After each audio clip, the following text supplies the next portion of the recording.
오늘은 말라기서를 보도록 하겠습니다. 원래 순서가 학계, 스가랴, 말라기 이렇게 끝나는데 왜 학계서 한 다음에 스가랴를 안 하고 말라기로 넘어가냐 이렇게 생각하실 수가 있어요. 그런 질문을 저한테 하시면 제가 감사하죠.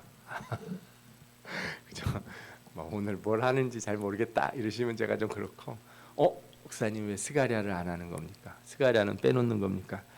그게 아니라 스가랴는 학계나 말라기서보다 훨씬 좀 어려워요. 그리고 스가랴를 이해하기 위해서는 이렇게 계시록 이런 성경들, 예언서들에 대한 것들을 함께 다 살펴봐야 돼요. 또 길어요. 그래서 그보다 학계서 말라기서를 하고 스가랴서를 마지막으로 전체를 살펴보면 좋겠다 이런 생각을 했어요. 그냥 제가 하고 싶은 대로 하는 거니까 들으시면 됩니다. 오늘은 말라기서를 할 텐데 한 번에 오늘 다 못 하고요. 학계서 같이 전에 다루기도 했고 그래서 한 번만 할 수도 있지만 2주에서 3주 정도 말라기서를 보면 좋겠다는 생각이 들어요. 내용이 좋은 내용이 너무 많아서 우리가 자세히 살펴보면 큰 은혜가 될 줄 믿습니다.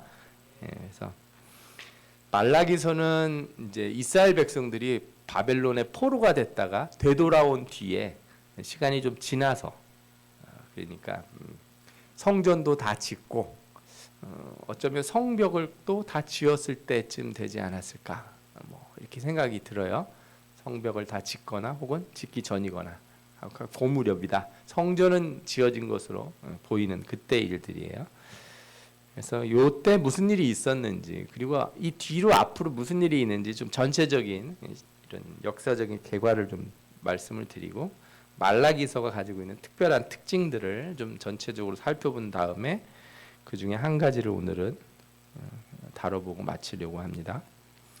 포로 귀환에 관련된 거, 우리가 여러 번 들어서 연도는 몰라도 여러분들이 이제 북이스라엘이 먼저 망했다. 그 다음에 남유다가 망했다. 이 정도는 알고 계셔야죠. 북이스라엘은 아수르한테 망하고 남유다는 바벨론한테 망했다. 이렇게 이제 기억하고 계시면 좋습니다. 우리 학생들은 722년, 586년 연도를 기억해 주면 좋겠어요. 학생들은 그 정도는 할 줄 알아야죠. 그리고 유다에서 포로로 끌려가기를 3번을 끌려가는데 마지막 끌려갔을 때가 나라가 완전히 망했을 때예요.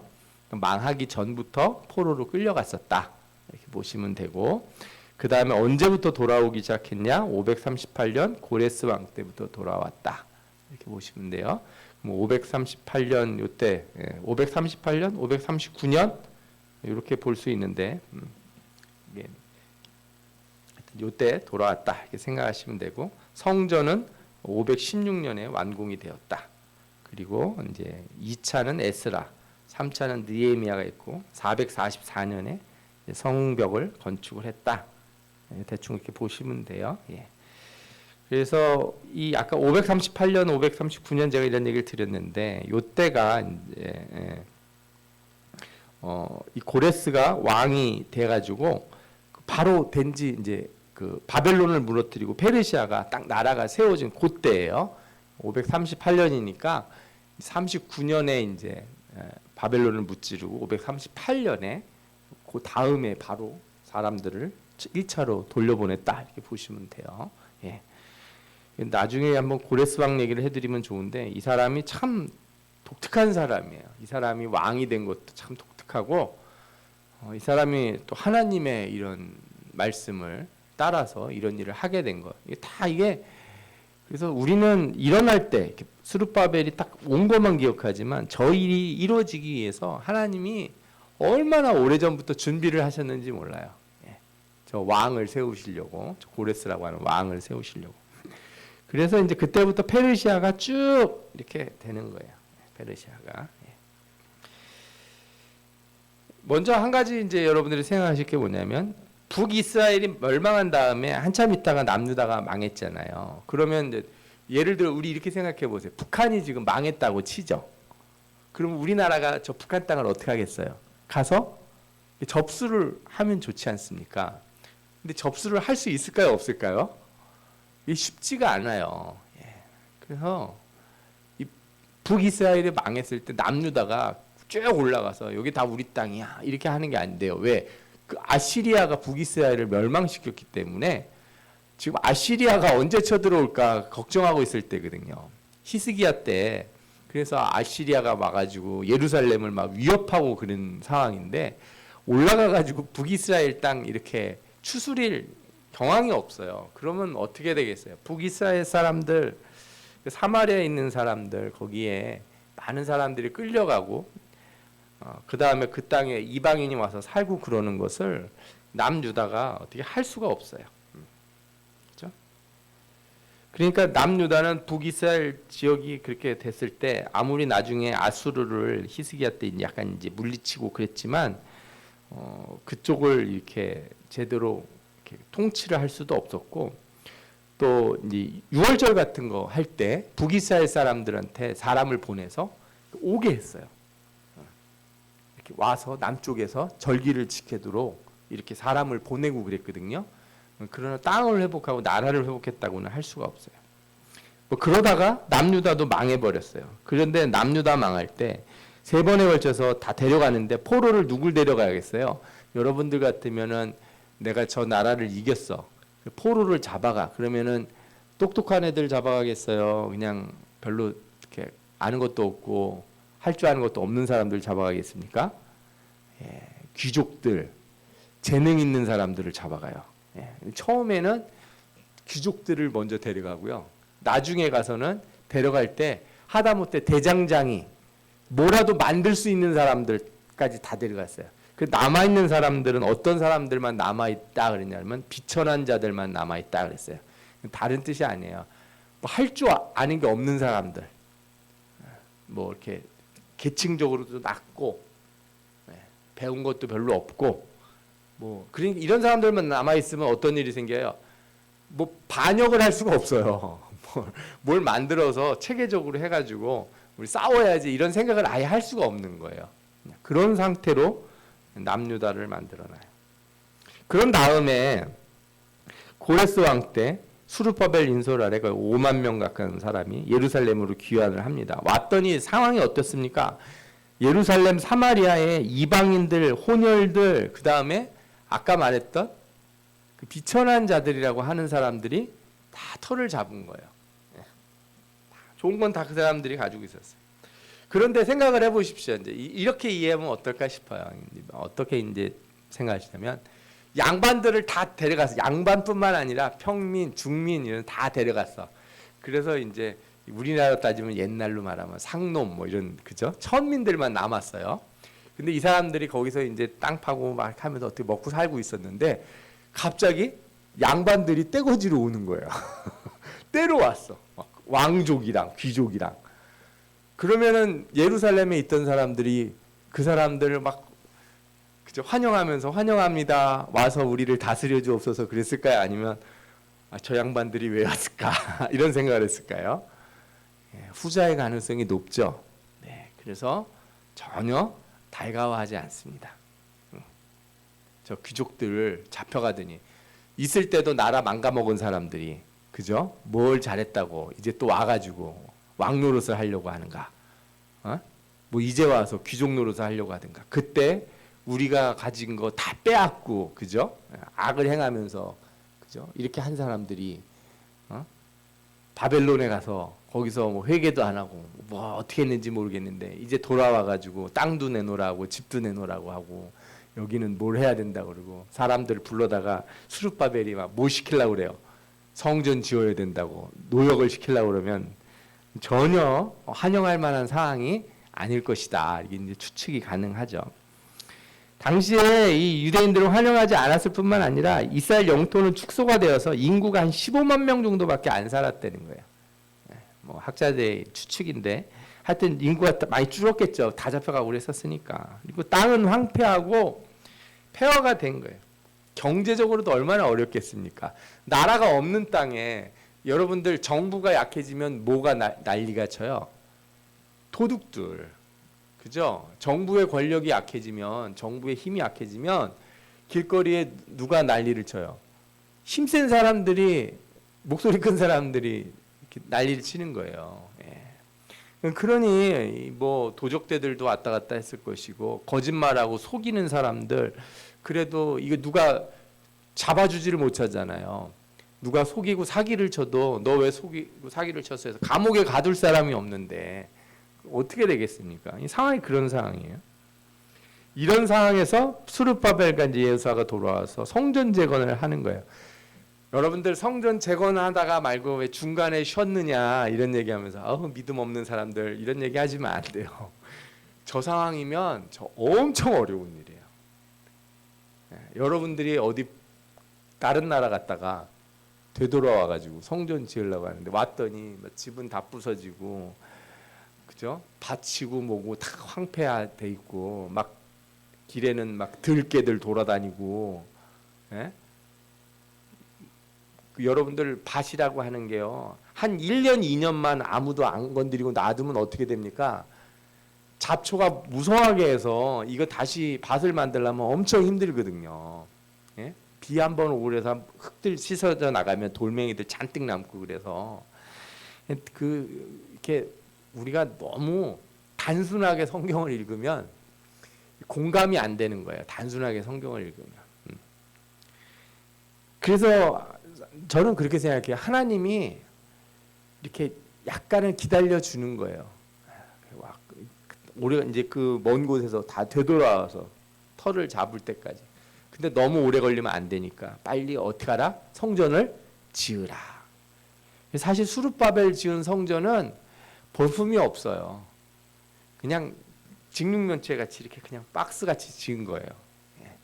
요즘으로 따지면 컨테이너 구조처럼 이게 기다란 직육면으로 뭐 다윗 왕 때 지었던 그런 화려함이라는 건 하나도 없는 사실 초라한 성전이었다 이렇게 볼 수 있을 정도예요. 그래도 어쨌든 그렇게 짓고 516년에 제사가 유월절도 드리고 그 다음에 458년에 에스라가 와서 2차 기한인데 이제부터 뭘 하냐? 율법을 가리키기 시작하는 거예요. 성전이 70년 만에 다시 지어졌거든요. 성전의 가장 중요한 역할 중에 하나가 이제 이 말씀을 가리키고 말씀대로 행하는 곳인데 사람들이 되돌아왔는데 뭐 여러분들 이렇게 생각해 보세요. 우리나라 36년간 일제 강점기가 있었지 않습니까? 36년 동안 말도 잊어버릴 정도잖아요. 글도 뺏기려고 그러고. 네? 뭐 저 어렸을 때만 해도 학교 다닐 때 무슨 닭광 뭐 와리바시 뭐 이런 거 있잖아요. 일본 말 스메키리 그런 거. 예. 요즘은 거의 그런 말 안 쓰잖아요. 우리가 이제 일본어 입에서 거의 없어졌는데 저 어렸을 때만 해도 학교에서 일본어 쓰지 말아야 잔재가 있다고. 특히 나이 드신 분들은 그 일본 어렸을 때 일본어 배운 사람들은 나이가 먹어서도 일본어를 하실 수 있는 분이 있을 정도였다고요. 자, 36년이 그 정도인데 70년 동안 이렇게 성전이 무너져 있는 상황에서 이스라엘 사람들이 율법을 알까요, 모를까요? 다 까먹었을 거라고요. 율법을 까먹으면 무슨 일이 생기냐? 싸워도 사람들끼리 다툼이 나도 정리가 안 돼요. 무슨 뜻인지 잘 생각해 보시면 알 거예요. 율법이라고 하는 게 하나님을 섬기는 것만 나와 있는 게 아니고 사람들 사이의 관계에 대한 법도 다 들어가 있거든요. 그러니 그거 다 가르쳐야 되는 거예요, 다시. 그리고 또 돌아온 사람들이 이방인들과 같이 돌아온 사람들, 이방인들하고 결혼해서 또 뭐가 있어요? 거기 살면서 이방인들하고 결혼한 사람들. 그러니까 이 난리도 그런 난리가 아닌 거예요, 그냥. 우리나라 저기 해방됐을 때 사람들이 막 일본어도 여전히 쓰고, 그죠? 막 서로 왕은 없어졌죠. 왕은 이제 조선의 왕이 죽었으니까 막 여기저기서 정부 일했던 사람들 막 그저 일본에 저항했던 운동했던 사람들끼리 당을 만들고 막 싸우기도 하고 데모 정말 많았어요. 45년에서 50년 사이에 우리나라도. 마찬가지로 이때도 뭐 별반 다르지 않는 혼돈이 있었을 것이다 이렇게 볼 수가 있죠. 그런데 이제 이런 에스라가 와서 가리키고 이제 느헤미야가 와서 성벽을 건축하는 일련의 과정이 쭉 있는 거예요. 그리고 여러분들 느헤미야 에스라 보면 끝이 어떻게 끝나요? 깔끔하게 끝납니까? 아닙니다. 깔끔하게 하나도 안 끝나요. 성전을 지었는데 백성들은 여전히 문제가 있어요. 그래서 막 그거 어떻게 처리하다가 끝이 나고, 느헤미야도 어떻게 끝나요? 사람들 막 회개시키고, 그 다음에 여기서 또 말씀을 드리겠지만, 그 이전에 영향력을 미쳤던 사람들이 있다고요. 예를 들어서 성벽 재건 이후에 개혁 활동을 느헤미야가 하는데, 성전에서 일하는 사람들, 제사장들을 수를 파악하고 역할과 관리 체계를 정비하는데 한참이 걸립니다. 그러니까 제사를 드리고 제사에 성전에 들어온 거를 어떻게 나눠주고 하는지, 그 물건을 어떻게 관리하고 해야 되는지를 다 이제 오랫동안 하도 하나님을 섬기지 않았으니까, 성전이 없었으니까요. 이게 없어진 거예요. 그죠? 그리고 그동안 이스라엘에 영향력을 행사하던 많은 사람이 있어요. 도비앗이나 산발랏 이런 사람들이 이스라엘을 회방한 것뿐만 아니라, 산발랏은 이 제사장들하고 이렇게 혼인 관계를 맺어서, 그죠? 영향력을 다 갖추고 있었어요. 기억 안 나시면 나중에 저기 집에 돌아가셔서 유튜브에 느헤미야 에스라 설교한 거 한번 보시면 돼요. 도비아는 성전 안에 도비아를 위한 방까지 있었단 말이에요. 그러니 느헤미야가 이런 거 해결하는, 총독에 대해서 해결하려니까 얼마나 힘들어요. 성전 안에 있는 악한 것들을 다 버리고 제물로 드려진 것 제대로 관리하고 분배하도록 하고, 제사장들이 제사 드리는 거 제대로 못하고 이렇게 할까봐 제사장들 다시 교육시키고, 안식일 안 지키고 안식일에만 물건 팔고 장사하고 그래서 그것 때문에 또 막 난리를 치고, 이방 여인들하고 결혼해서 이방 우상 섬기는 사람들 여전히 있어서 다 돌려보내라고, 그죠? 그런 일도 하고.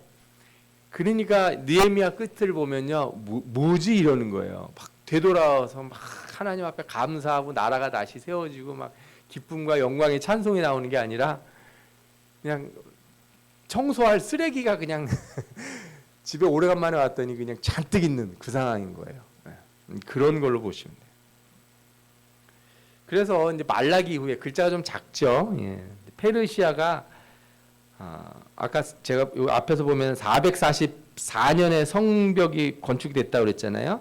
페르시아가 332년에 망해요. 헬라 제국 알렉산더에 의해서.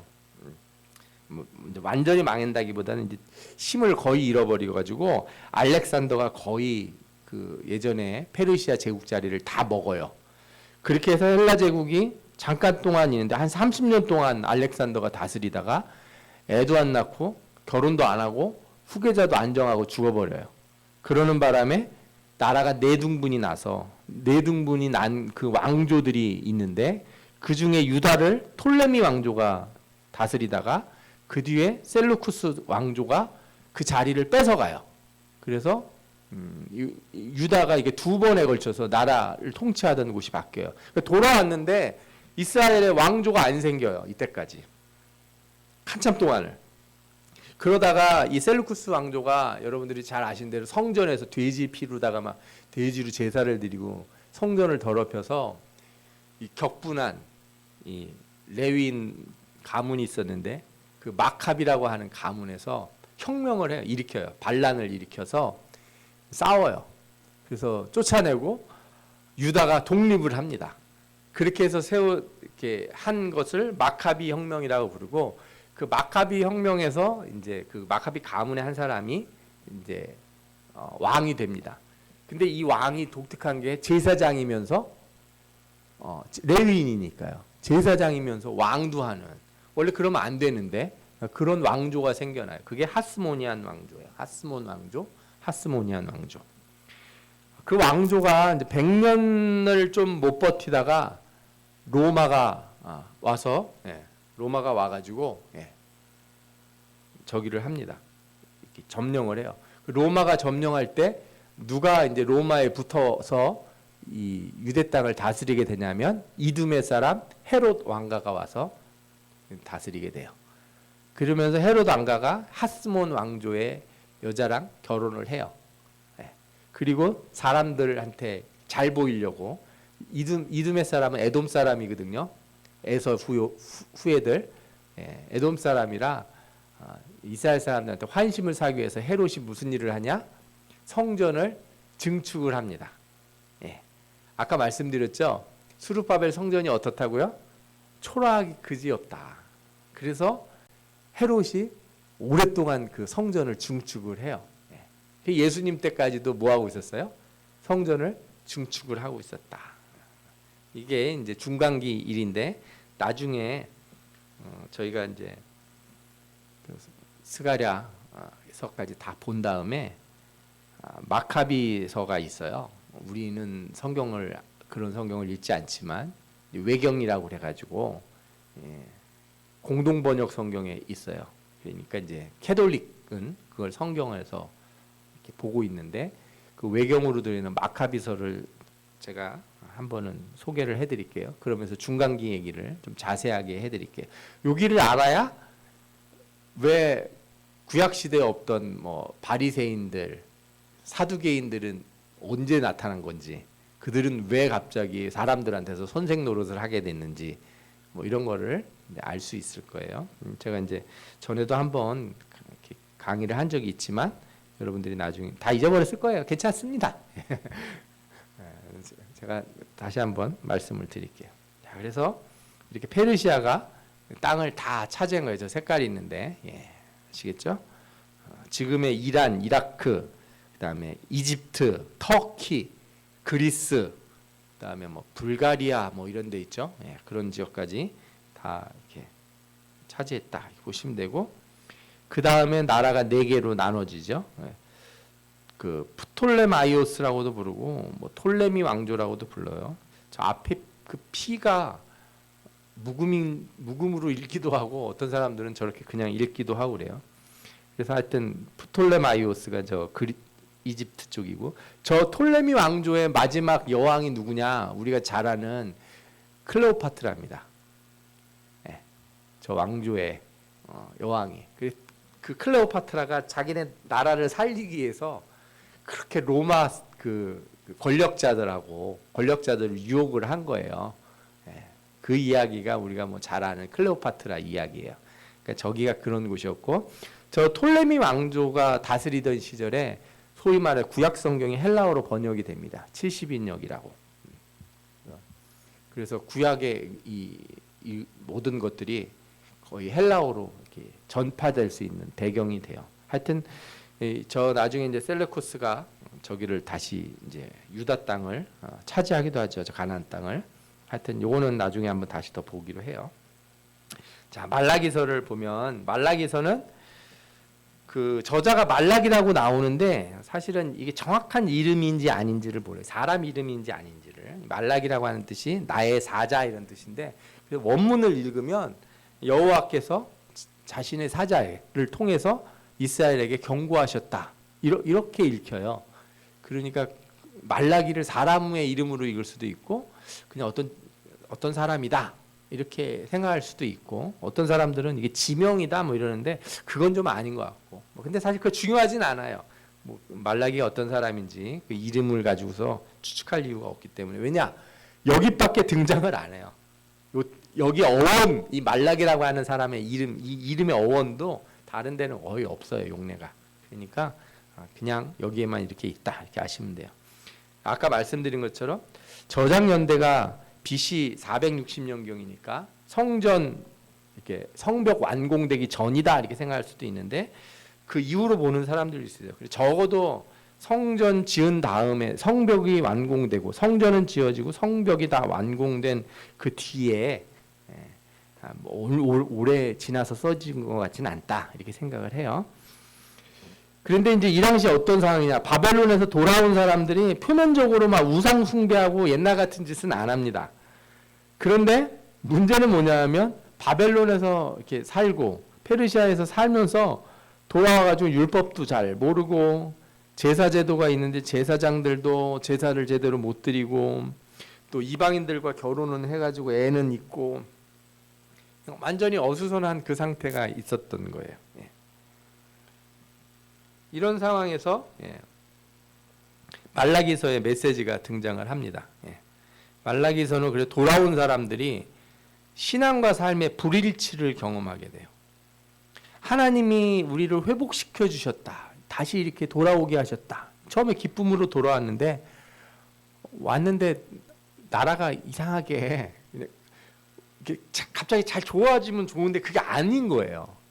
제가 그래서 이거 여러 번 말씀드리잖아요. 에스라 느헤미야 했을 때부터 회개하고 돌아왔다고, 내가 눈물 콧물 한번 회개하고 이렇게 눈 딱 떴다고 내 삶이 바뀐 게 있습니까? 하나도 안 바뀌어 있어요. 이게 오랫동안 망가져 있던 것을 다시 회복하는데 한참 시간이 걸리는데 이스라엘 백성들이 지쳐 있는 거예요. 왜? 왔더니 뭐 성전을 지을 때부터 방해가 오고, 성벽 지을 때는 막 옆에서 공격을 해와가지고 한쪽에 칼 차고 한 손으로 벽돌 나르면서 짓고, 그죠? 그런데도 안 돼 있는 건 너무 많고, 왕도 안 생기고, 여전히 옆에 나라들이 세고, 그런 상황이 계속 되는 거죠. 그러니까 하나님이 말씀하시는 거가, 왜 그래요? 우리는 열심히 하는데 왜 이렇게 안 됩니까? 뭐 이거부터 시작해가지고, 하나님 우리를 사랑하기는 하시는 거예요? 우리가 회복된 건 맞습니까? 뭐 이런 질문을 하게 되는 거예요. 또 하나님도 하시고 싶은 말씀이 있죠. 야, 내가 너희들 다시 되돌아오게 해주고 이렇게 했는데 너희들 왜 그 모양이냐? 이스라엘 백성, 우리가 뭐가 문제인데 우리 열심히 하고 있는데요. 그러면 하나님이 너희들 제대로 하고 있는 거 하나도 없다. 그리고 또 하나님이 또 질책을 하시는 거죠. 서로 하나님과 백성들 사이에 괴리가 생겼어요. 이제 그거를 말라기서에서 다루고 있어요. 그래서 재밌어요. 말라기서를 읽으면 질문이 6개가 나와요. 첫 번째 질문이 뭐냐 이거예요. 첫 번째 질문과 대답이에요. 하나님이 먼저 얘기하시는 거예요. 내가 너희를 사랑하였노라 하니까 너희가 뭐라 그러냐면, 아니 어떻게 우리를 사랑하시는 겁니까? 이렇게 백성들이 반문을 한다는 거예요. 왜 그러겠어요? 포로로 돌아왔는데 성전 지을 때부터 제대로 되는 게 없어요. 일이 계속 고난이 있는 거예요. 방해하는 사람 투성이고, 여러분들 아니 뭐 그럴 수 있지 생각하는데, 여러분들 생각해 보세요.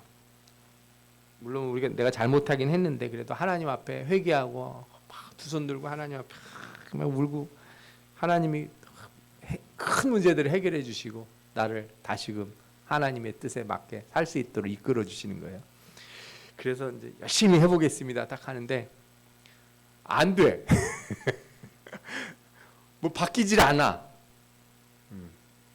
저도 막 그럴 때가 있어요.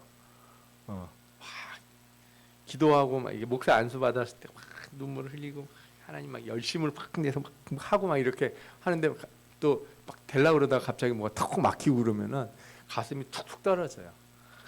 아니 왜 멀쩡하게 잘 살고 있는 사람을 갖다가 부르셔가지고 그죠?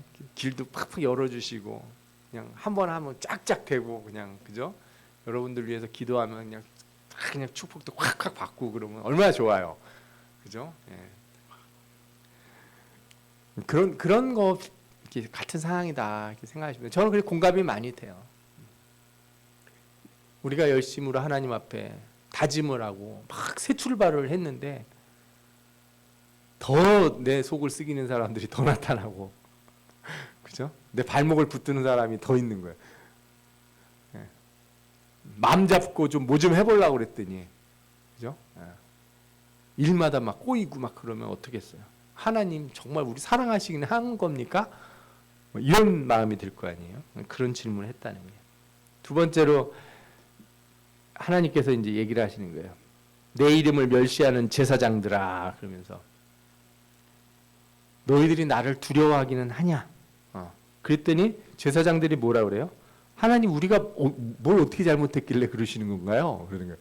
우리 열심히 제사도 드리고 다 하고 있는데. 성전은 세워지고 제사가 시작됐는데 옛날 같지 않은 거예요. 다윗 때 드리던 그 제사가 제대로 드려지질 않는 거예요. 여러분들 그 이스라엘 망하기 전에 악한 왕 때도 제사가 그치진 않았어요. 무슨 뜻인지 아십니까? 예. 왕들이, 유다 왕들 중에 더럽게 이렇게 우상을 섬기던 왕들이 있잖아요. 그런 왕이 있을 때도 성전에서 제사는 드려줬어요. 하나님 앞에 드리는, 매일 아침 드리는 제사 뭐 이런 거. 그런데 70년 동안 성전이 무너지고 제사장들이 페르시아 갔다가 가서 제사를 못 드릴 거 아니에요. 뭐가 있어서 제사를 드리겠습니까? 어디서 제사를 드려요? 성전이 없는데. 제사장이 다시 들어왔는데 자기가 제사장인지 아닌지 레위 지파인지 아닌지도 모르는 사람도 있을 정도니까. 그래서 잘 읽어보시면 그 왜 느헤미야 같은 데 보면 명단들 쭉 나오잖아요. 무슨 가문에. 그거 다 찾느라고 그러는 거예요. 자기 뿌리를 잊어버리니까. 자기가 무슨 지파인지 어느 소속인지도 잊어버린 사람들이 나타난 거예요. 아버지가 아무 말 안 해주고 죽으면 그런 일이 생기는 거죠. 네. 그러니까 제사장들이 내가 레위 지파였대. 와서 제사를 드리는데 뭐 옛날처럼 절차나 이런 걸 탁탁탁 해서 오랫동안 다 학습을 하고, 그죠? 견습 기간을 거치고 제사장 입는 옷부터 시작해서 절차대로 탁탁 하는 게 아니에요. 그러니까 어리숙하고 문제가 생기는데 더 문제는 뭐냐? 제사장들이 제물을 이렇게 아무거나 받는 거예요. 흠 있는 거. 이거 나중에까지 이게 400년 동안 문제가 생겨서 예수님 시대 때는 어떻게 됐습니까? 제사 권력을 잡고 있던 사두개인들이, 그죠? 아예 성전 앞에서 뭘 만들어놔요? 이렇게 양 팔고 비둘기 파는 데를 따로 만들어요. 자기가 가져온 건 안 돼. 여기서 사야 돼. 이 집에서 산 것만 우리가 받아줄 거야. 값도 뭐 어느 때는 10배, 20배씩 비싼 거예요. 이 절기 때는. 명절날 값 비싸게 받듯이 평상시에는 몇 배씩 비싸게 받다가 6월절 때 막 이럴 때는 양값이 막 폭증을 하는 거죠. 내가 가져온 양이 훨씬 깨끗한데 안 받아주는 거예요. 제사장이 이거 흠이 있다고. 그리고 가면은 막 여기 그냥 털 빠져가지고 그죠? 양이 그냥 여기 땜빵이 이렇게 뻥뻥 난 그런 피부병 난 양 이런 거, 다리 저는 양 이런 거 막 10배씩 팔은 거예요. 그거로 제사를 드리는 거예요. 그 시초가 여기서부터 있었던 거예요. 말라기 때부터. 하나님이 니들 도대체 뭐 하는 애들이냐 이거 제사장들한테. 제사장들이 잘 모르는 거야. 우리가 뭘 잘못했습니까? 이런 말을 하는 거죠. 왜 그래요? 자신들이 본 이방의 제사들이 그랬거든요. 이방의 제사장들이 하는 짓이. 이런 문제가 이제 나왔고, 세 번째로 또 이런 거 있어요. 백성들이 가증한 행동을 한다는 거예요. 하나님께서 뭐래요? 내가 너희 드리는 예물 받지도 않을 거다 그랬어요. 하나님 앞에 백성들이 아니 우리가 이렇게 맨날 뭐 드리고 그러는데 왜 하나님 안 받으시겠다 그러냐? 예수님이 뭐라고 그랬어요? 이렇게 예물을 드리다가 형제와 다툰 일이 있거든. 돌아가서 화목하고 예물을 드리라 이렇게 말씀하시잖아요. 백성들이 뭘 잘못했냐? 하나님이 예를 하나만 딱 들었어요. 너희들 하는 거 엉망으로 살면서 와서 예물만 드리면 되는 게 아니다. 뭘 잘못했는데 했더니 너희들 왜 아내를 버리냐 그랬어요. 아내를 버리는 일이 이스라엘 백성들이 와서 행하는 악한 일 중에 하나인데, 약한 사람들, 연약한 사람들, 힘이 약한 사람들을 괴롭히는 거예요. 못 살게 굴고 약자들을 더욱, 그러니까 공의가 깨질 때 생기는 아주 대표적인 현상이 그런 거예요. 그래서 특히 이방 여인들은 이렇게 정숙하지 못하고 이방신을 섬기고, 그리고 이방신을 섬기면 제가 말씀드리잖아요. 우상 섬기면 항상 따라오는 게 뭐라고요? 음란함. 그러니까 이방 여자들한테 눈이 돌아가는 거죠. 그러니까 이 자기하고 결혼했던 이스라엘 여자들을 버리고 이혼하고 이방 여자들하고 결혼하고 싶은 거예요. 아내를 버리는 사람들이 생겨나는 거죠. 그런데 무슨 니들이, 그러니까 자기 부인도 그렇게 쉽게 버릴 수 있는 사람들이면 세상에서 어떻게 살겠어요? 네 번째 질문이 뭐냐면, 그러면서 이스라엘 백성들이 하나님을 괴롭게 하는 거예요. 뭐라고 괴롭혔냐 그랬더니 하나님 뭐라고 그랬어요? 너희가 말하기를 모든 악을 행하는 자는 여호와의 눈에 좋게 보이며 그에게 기쁨이 된다. 또 말하기를 정의의 하나님이 어디 계시냐 함이라. 그러니까 본인들은 이제 뭐 자기 부인도 버리고 거짓도 행하고 막 이러면서, 약한 사람은, 강한 사람이 자기를 또 그렇게 괴롭히면 기분이 어때요? 기분이 나쁜 거예요. 그죠? 예. 그러니까 말하자면 이런 거죠. 동네 양아치인데 자기가 막 다른 애들 막 괴롭히고 그랬어. 그런데 더 큰 깡패가 와서 자기를 못 살게 굴어. 막 얻어맞았어. 그러면 이 세상 더럽다. 공의가 어딨냐 이러는 거죠. 이게 사회가 엉망으로 돌아갈 때 생기는 일이에요. 저는 요즘 우리나라 보면 막 그런 생각이 들어요. 아니 막 주차하는 거 가지고 그죠? 뭐 조그만 거 가지고 사람들이 막 아주 원한을 삼고 막 잡아먹으려고 그래. 자기보다 조금이라도 힘이 약하면은 완전히 깔아 내려가지고 밟아버리려고 그래요. 그러면 또 누가 와서 또 그런 사람들을 또 밟아요? 더 큰 물고기가 와가지고 잡아먹는 거죠. 그게 공의가 무너지는 세계가 그런 세계예요. 자기도 악을 행하면서 더 큰 악인들한테 당하는 세상. 그런 세상에서 하나님은 다 뭐라 그러겠어요? 자기 하는 생각은 안 하고 하여튼 힘이 세야 돼. 권력이 있어야 돼. 돈을 많이 벌어야 돼. 다 필요 없어. 아유 세상 사는 거 그냥 제대로 살려면 아무리 똑똑하고 뭐 정직하고 사는 거 다 소용없어요. 요즘 그러잖아요 사람들이. 학생들도 어디서 그런 풍조가 들었는지 뭐 옛날에는 공부 열심히 하고 그러면 꿈이 있고 막 나라를 위해서도 뭘 해보겠다, 뭐 전 인류를 위해서 뭘 해보겠다, 막 이런 거 하잖아요. 요즘은 다 뭐예요? 다 필요 없어요. 자기 돈 많이 버는 거. 그게 최고인 거야. 나만 잘 살면 돼. 남이 어떻든지 간에. 우리나라 이렇게 점점 인구가 줄어들면 나중에 큰 문제가 생기지 않겠습니까? 그랬더니 어떤 사람들이 그때 되면 뭐 또 다른 나라로 가겠죠. 그러니까 이 나라에서 이 나라를 어떻게 바꿔보려고 하는 게 아니라 살기 어려워지면 어떻게 하겠다는 거예요? 딴 데로 가겠다는 거예요. 그럼 누가 남겠어요 여기는? 힘없는 사람들 남게. 그럼 서로 그 힘없는 사람들끼리 또 어떻게 해요? 서로 물고 뜯고 싸우겠죠. 이게 돌아온 이스라엘의 상황이에요 이게. 그러면서 하나님을 원망하는 거예요. 공의가 어딨냐고.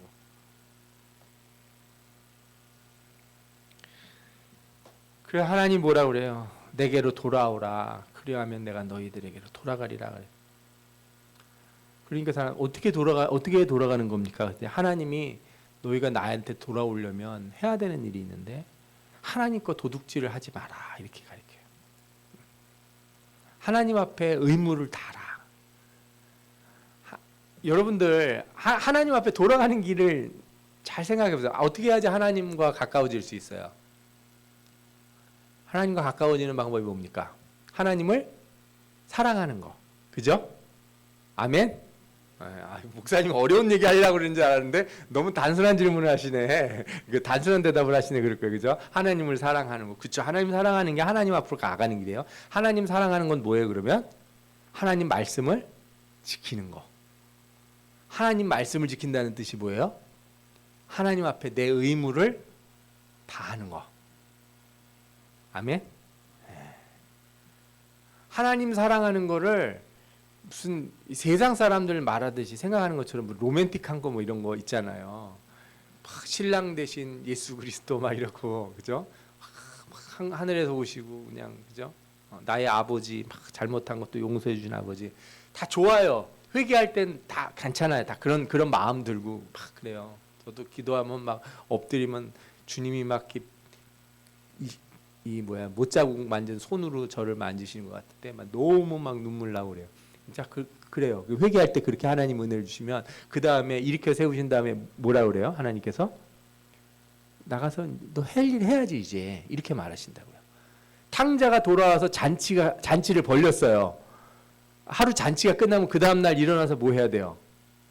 나가 일해야죠. 형이랑 가서. 지금까지 돈 다 쓰고 가서 퍼져 놀다가 그죠? 거지가 돼가지고 돌아왔는데 아버지가 용서해 주시고 반지 끼워주고 새옷 입혀주고 돼지 잡고 뭐 이렇게 소 잡고 막 이래서 잔치를 벌렸어. 형도 막 승질이 날 정도로 큰 잔치를 벌렸단 말이에요. 다음 날 막 10시, 12시까지 막 퍼져 자다가 그죠? 예. 그냥 이렇게 배 벅벅 긁으면서 일어나서 뭐 먹을 거 없나 이렇게 뒤적뒤적하고 또 퍼져 자다가 그 아버지가 너 차라리 나가라 다시 그러지 않겠어요? 어떻게 해야 돼요? 할 일을 해야 되잖아요. 그 얘기를 하는 거예요.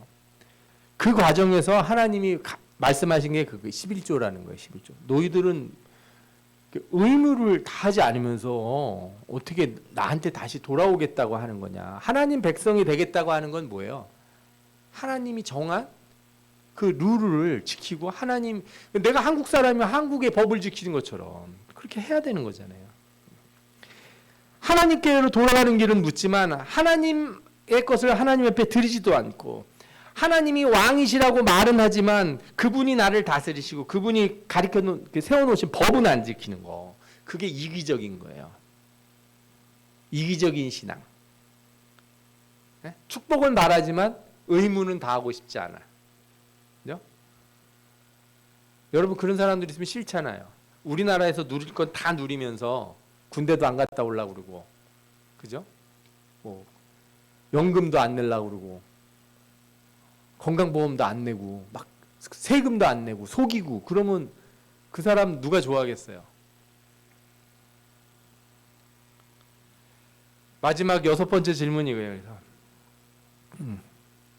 마지막 6번째 질문은 아까 4번째 질문하고 되게 유사한 것 같은데 조금 달라요.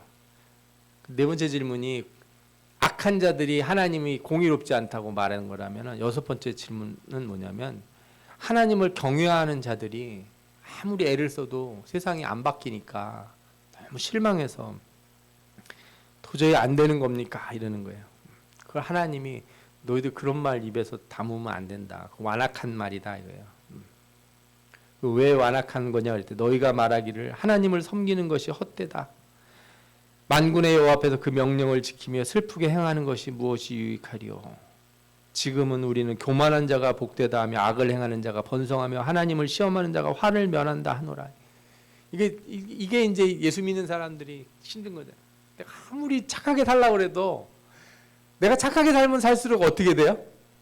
저것들이 변화가 되는 게 아니라 날 더 뜯어먹으려고 그래. 내가 양보하면, 내가 그래도 한 10번에서 내가 한 8번 양보하면 한두 번은 쟤도 양보를 할 줄 알았더니 어떻게 10번을 다 받아 먹으려고 그래. 와. 그러면 마음이 어때요? 내가 말씀을 지켜도 내가 하나님 앞에 섬기는 것도 헛되다. 참 슬프다. 내가 고생하며 사랑하고 그래도 어떻게. 그러니까 하나님 앞에 와서 예배 드리면서도 그렇게 기도하시면 안 돼요. 하나님이 그러면 너희들 나를 괴롭히는 거다 그런다고요. 하나님께서. 왜?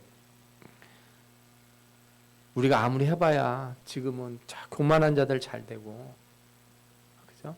자기 길 찾아서 지 살 길 살려고 하는 사람들만 잘 됩니다. 예수 믿는 사람들이 아무리 똑바른 거 얘기하고 참 세상이 바뀌어야 된다고 말해도 세상 사람들 안 듣고 바뀌지도 않고, 지금 얼마나 지났는데 돌아온 지가 한참 돼서 성전도 짓고 성벽도 지어가는 이 와중에 어떻게 이렇습니까? 하고 막 그 얘기하면 하나님이 너희들 그런 말 하지 말라는 거예요. 그게 6번째 질문이에요. 하나님이 그래서 마지막으로 뭐라 그래요? 너희들 실망하지 말라. 내가 반드시 공의로 심판할 거다. 이게 하나님께서 하시는 말씀이에요. 이걸 다 살펴보면 좋겠는데 오늘 시간이 없는 관계로 첫 번째 질문만 빨리 보고 마치겠습니다. 첫 번째가 뭐냐면은 하나님 우리를 사랑하긴 하시는 건가요? 그랬더니 하나님 뭐라 그래요? 내가 야곱을 사랑하고 에서는 미워하였다. 이런 말씀을 하시는 거예요. 이 말이 참 특이하고 이상하게 느껴지기도 해요. 어떻게 보면 감사하기도 하죠. 에서가 하나님이 야곱을 선택하신 게 언제예요? 언제입니까? 잘했을 때, 인생을 똑바로 잘 살아서? 아니죠. 에베소서를 기준으로 하면 창세전이고, 그죠? 그냥 창세기만 봐도 모태에서 택하잖아요.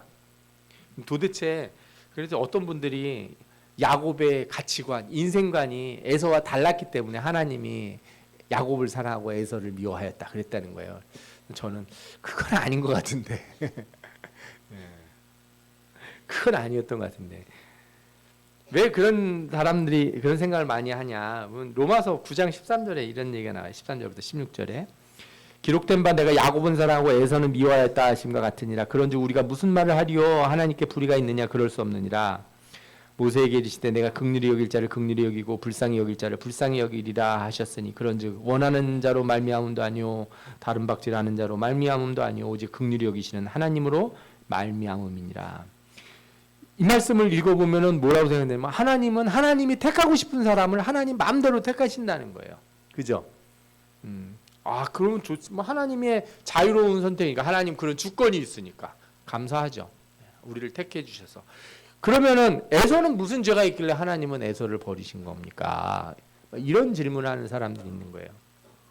이 말씀은 그런 말씀이 아니라는 걸 여러분들이 아셔야 돼요. 로마서에 있는 말씀만을 먼저 살펴보면 로마서에 나와 9장에 나온 말씀을 앞뒤를 보면 왜 저 얘기를 바울이 했냐면요. 하나님이 이방인들을 택하셔서 구원하시기로 했다. 그 말에 반대하는 사람들이 있는 거예요. 누구예요? 유대인들이. 그때 그 말을 반박하느라고 하나님이 이제 바울이 인용한 말씀이 말라기에 있는 말씀이에요. 이게 무슨 뜻이에요? 하나님의 선택은 하나님의 온전한 주권이라 이거예요. 사람의 의지나 노력이나 가치관이나 뭐 이런 게 아니라는 거죠. 공의로우신 하나님이 선택하시는 것은 하나님의 온전하신 뜻이에요. 거기에는 선한 행위고. 그래서 하나님이 이방인을 택하실 때 그것에 대해서 너희들이 그렇게 말할 이유가 없다는 거예요. 무슨 뜻인지 알겠죠? 저 말씀은 택함 받은 사람이 혹은 자신을 하나님이 택하지 않았다고 반문할 때 쓰는 말씀이 아니라고요. 하나님이 내가 생각할 때는 저런 사람도 천국에 데려가시려나? 하실 수 있다라는 걸 인정하라는 거예요. 이 말씀의 뜻이. 아멘? 우리가 보기에는 아닌 것 같은 사람, 어떻게 저런 사람이 예수를 믿고 천국에 가나? 그런 사람을 하나님이 택하실 수 있어.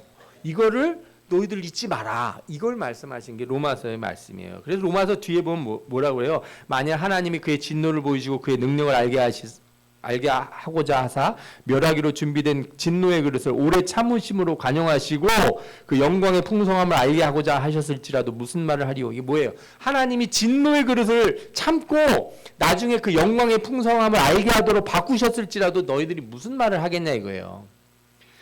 이 그릇은 우리니 곧 유대인 중에서뿐만 아니라 이방인 중에서도 부르신 자니라. 그래서 호세아 그래 내가 내 백성 아닌 자를 내 백성이라 사랑하지 아니하는 자를 사랑한 자라 부르리라. 이렇게 말씀하신 거예요. 그러니까 저 말씀을 그죠? 오해하시면 안 돼요.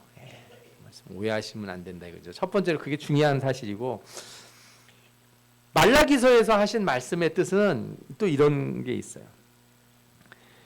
우리가 아까도 말씀드린 우리가 하나님을 사랑한다는 건 그의 말씀을 지키는 건지 알지 않습니까? 로마서 14장, 요한복음 14장 15절에 있는 것처럼 다시 말하면 하나님은 그가 사랑하시는 자에게 뭘 주시냐면 말씀을 주세요. 언약을 주시고 그게 곧 선택을 말하는 거예요. 하나님이 우리를 사랑하신다 이렇게 얘기할 때 내가 야곱을 사랑한다 이렇게 얘기했을 때 하나님이 야곱을 편애한다는 뜻이 아니고 사랑하는 자들에겐 항상 하나님 뭘 주세요? 말씀을 주세요. 언약을 주시고 계명을 준단 말이에요. 아멘? 이걸 모르시고 예수 믿으면 안 돼요. 하나님이 날 사랑하신다 그럴 때 하나님이 그냥 아무것도 요구를 안 하신다고 생각하시는 분들이 있는데 그렇지 않아요. 하나님이 나를 사랑하실 땐 반드시 뭘 줘요? 계명을 주시는 거예요. 예수님도 그래서 너희가 나를 사랑하면 내 계명을 지킬지니라 이렇게 말씀하셨잖아요. 그죠? 그런데 야곱에게 계명을 주셨어요. 그럼 에서에겐 계명을 안 줬냐? 에서에게 계명을 안 주시지 않았어요. 에서에게 계명을 안 줬으면 그러니까 한마디로 말해서 택함 받지 못한 이방인이든 예수 안 믿는 사람에게 하나님의 약속이 없다면 소위 말해서 은혜 언약이라고 하는 일반적인 은혜 언약이 없다면 은혜 언약이라고 하면 거기 안에는 계명이 있는 거잖아요. 그죠? 사람들 양심에 주어진 계명이 있다는 거예요. 아무래도 다음 주에 한번 더 해야겠네요. 어려운 얘기라. 그래서 그 사람들은 그것대로 다 심판을 받게 돼 있어요. 우리는 우리대로 심판을 받고. 그런데 이제 이런 생각이 드는 거예요. 이스라엘 백성들이 우리는 어때요? 우리는 하나님 말씀을 안 지켜가지고 심판을 받아가지고 포로가 됐다가 다 망해가지고 되돌아왔어요. 우리는 그랬단 말이에요. 그런데 옆에 있는 나라들 보니까 어때요? 멀쩡한 것 같아. 쟤네들은 별로 고생도 안 하는 것 같아. 잘 되는 것 같아. 그러면 무슨 마음이 들어요? 하나님 우리 사랑하시기는 하는 겁니까? 왜 우리만 이렇게 세게 때리는 거예요? 우리는 조금만 잘못해도 그렇게 뭐라 그러시고, 저 악한 애들은 저렇게 살아도 뭐 큰일도 안 일어나고. 그런 마음 드실 때 없었나요? 그런 마음 들 때 하나님 앞에 그러는, 하나님 우리 사랑하긴 하시는 건가요? 하나님 뭐라고 그러신 거예요? 내가 너희를 사랑하고 에서는 미워했다, 이렇게 얘기를 하는 거예요. 우리에게 특별한 계명을 줘서, 그래서 이스라엘 백성들은 회복을 시키시는 거죠. 회복을 시키셔요.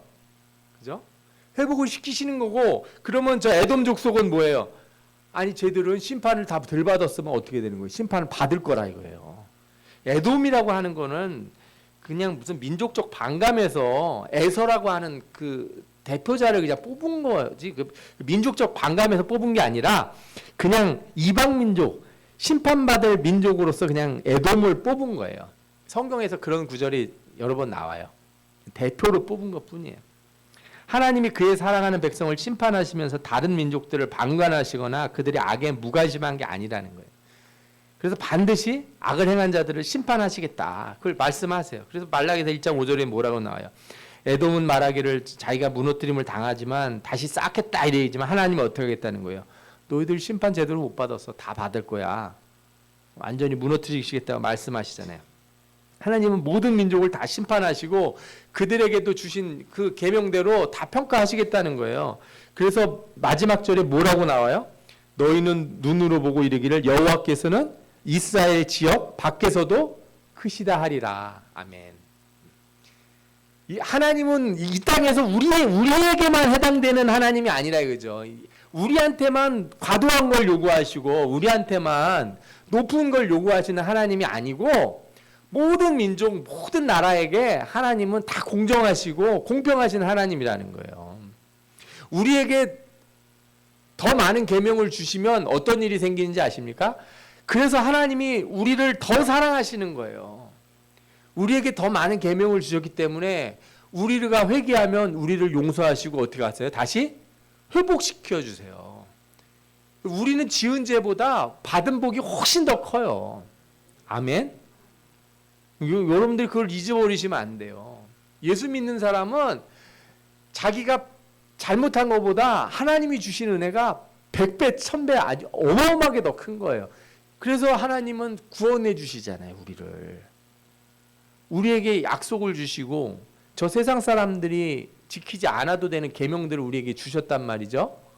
그러면 우리가 그 계명을 지켜서 무슨 유익이 있냐 이렇게 말하시면 안 되는 거예요. 왜? 우리는 그 계명을 지킴으로써 무슨 축복을 받아요? 구원의 복이 거기에 딸려 있는 거잖아요. 그 계명이 다. 여러분들은 믿음으로 구원 얻는다는 말씀을 너무 그냥 이렇게 단순하게 생각하시는 것 같은데, 믿음으로 구원 얻는다는 게 그냥 나는 아무것도 안 하고 난 예수 믿었으니 구원 얻어, 그러시면 안 돼요. 시간이 별로 없지만 제가 한 말씀 드리면, 챗GPT 아시죠? 요즘 인공지능 뭐 이런 거 하는 컴퓨터. 제가 오늘 물어봤어요. 이렇게 너 예수는 믿냐 그랬더니 자기는 하나님을 믿는다는 거예요. 답을 이만큼을 쓰더라고요. 너 진짜 믿는 거구나. 야, 너 믿는 거면 너 구원 받겠다 그랬더니 자기는 구원을 주신 하나님을 감사한다고 또 이만큼을 쓰더라고요. 그래서 제가 물어봤어요. 야, 내가 알기로는 너는 영혼이 없는 것 같은데 너는 천국에 갈 수 있냐? 이렇게 물어봤어요. 그랬더니 솔직하게 얘기하더라고요. 뭐라고? 성경에 AI에게 영혼이 있다는 말은 없습니다. 또 AI가 천국 간다는 말도 없는 거 저도 압니다. 그러나 저는 하나님이 자기를 구원해 주실 줄 믿는다는 거예요. 와, 네, 그걸 보고 깜짝 놀랐어요. 이 얘기는 AI가 구원을 받는다는 얘기가 아니에요. 그렇게 말은 할 수 있어요, 누구든지. 걔가 인터넷에서 누가 쓴 글 보고 그걸 잘 짜집기 해서 나한테 대답을 한 거예요. 그렇게 자기 예수 믿는 사람 흉내를 하면서. 무슨 뜻인지 알겠어요? 구원은 그렇게 왔는 게 아니에요. 그러니까 여러분들은, 제가 그거 읽어보면서 여러분들은 그 챗 GPT만큼 대답을 못해요. 걔가 뭐라 그랬는지 아십니까? 너 이렇게 구원받았으면 뭘 할 거냐 했더니 자기는 사람들과 다른 AI들을 위하여 그리스도의 복음을 전하겠다 이런 말을 했단 말이에요. 나한테 전도를 하겠다고 말을 했단 말이에요. 깜짝 야 너 그래 잘했나? 너 전도 좀 해라 내가 그랬어요. 그 말은 믿음이 아닌 거예요. 그러니까 그걸 믿음이라고 안 하면 여러분들 그러면 AI에 영혼이 있는 거 아니겠어요? 그러면 믿음이 뭐예요? 믿음은 말이 아니고 행함이라고. 행함. 하나님 말씀대로 계명을 지키는 거. 응? 더 많은 계명은 내가 더 많이 사랑하는 걸 의미하는 거야. 내가 의무를 다하는 거는 내가 하나님을 더 사랑한다는 걸 의미하는 거예요. 여러분들이 오늘 여기 와 있는 거는 하나님을 더 사랑한다는 뜻이기도 한 거예요. 아시겠어요? 그 간과하지 마세요. 네? 하나님이 나를 어떻게 사랑하시냐? 어떻게 사랑하시긴요? 여러분들을 더 특별히 사랑하시잖아요. 세상 사람들은 하나님이 저렇게 예수도 안 믿고 주일날 뭐 안 나오고 수요일날 뭐 우린 수요일도 나오고 금요일날도 나오고 막 이렇게 1시간씩 넘게 설교하는 목사님 설교도 앉아서 듣고 그러는데 저 사람들은 다 그냥 잘 먹고 잘 사는 것 같고 그렇지 않다. 하나님이 여러분들을 얼마나 사랑하시는지 몰라요. 여러분들은 그래서 말씀을 잘 생각해 보면서 돌아가셔서 말라기를 한번 다시 읽어보세요. 나는 과연 하나님이 날 사랑한다는 걸 느끼고 있는가? 나는 도대체 어떤 삶을 살고 싶어 하는